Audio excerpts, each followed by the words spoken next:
Bismillahirrahmanirrahim. Alhamdulillahirabbil alamin. Wassallallahu ala Muhammadin wa alihi tahirin wa ala ashabihil muntajabin. Rekan-rekanku yang mulia, tasawuf atau irfan amali atau irfan nazari itu adalah ajaran Islam, tidak keluar dari Islam, lahir dari Al-Quran dan Sunnah dan athar para sahabat, para tabi'in, para ulama, lahir dari epistemologi Islam, lahir dari ontologi Islam, lahir dari aksiologi Islam, lahir dari budaya dan peradaban Islam. Ini adalah hakikat Islam sesungguhnya. Islam yang paling otentik adalah Islam tasawuf, ya. Islam sufi atau Islam irfan. Sahal Tustari mengatakan kullu wujudin, setiap intuisi, setiap pengalaman spiritual, la yashhad lahul kitab was sunnah fabatil, yang tidak disaksikan, didukung, diberikan testimoni oleh Al-Quran dan Sunnah, itu adalah batil. Salah Tustari, seorang sufi, mengatakan demikian.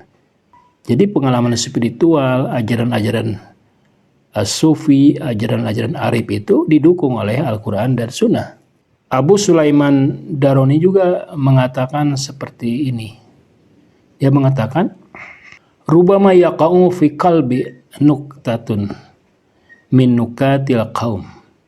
Mungkin masuk dalam hatiku satu nuktah dari nuktah-nuktah komunitas atau kaum, ayaman ma, pada hari-hari tertentu, fala aqbalu minhu, aku tidak akan menerimanya, aku tidak akan mengakuinya, illa bisahadain, kecuali dengan dua penyaksian yang adlain, yang adil, yaitu Alkitab was Sunnah.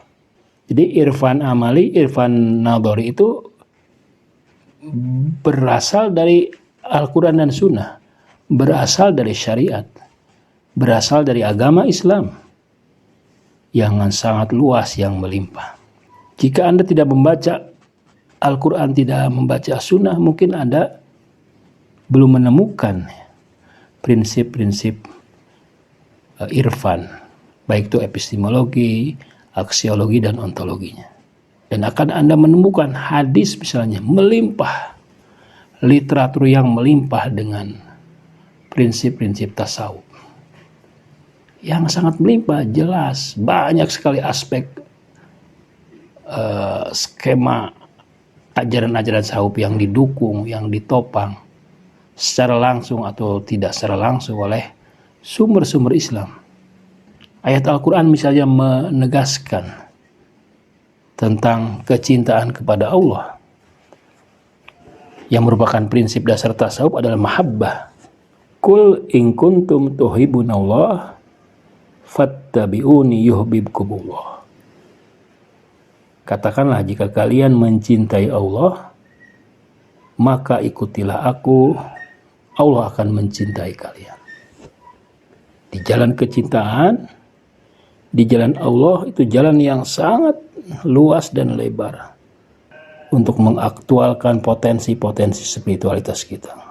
Seorang sufi lain, Zunun al-Misri, mengatakan, min alamatil muhib lillah, di antara tanda-tanda pecinta Allah, mutaba'ati habibullah, mereka itu mengikuti kekasih Allah, fi akhlaqihi wa af'alihi wa amrihi wa sunani. Jadi bukan hanya ritual ibadah yang kasat mata, yang biasa, tapi mereka melakukan ritual-ritual lain,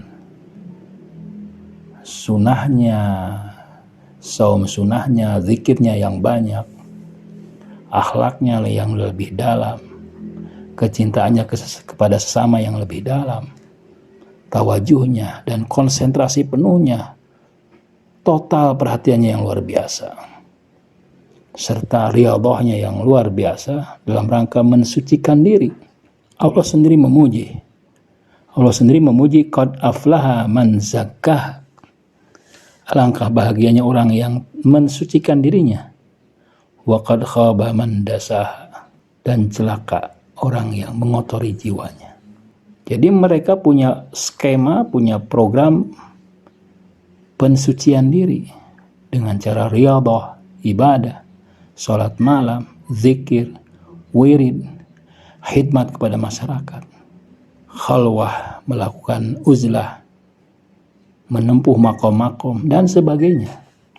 Rasulullah ketika berdiri di depan ashabus sofah, mereka sahabat-sahabat yang miskin, yang tinggal di masjid, dan mendapatkan makanan dari orang-orang kaya, mengatakan, Faman baqiya min ummati, siapa yang ada di antara umatku yang mempertahankan ala na'tilladzi antum alaihi, atas kebiasaan yang sering kalian lakukan, wahai ashabus sofah, radiyan bima fihi, dan rela dan ridho dan apa yang ada pada kalian, fa innahu min rufaqai fil jannah, mereka itu akan menjadi sahabat-sahabatku, teman-temanku di surga.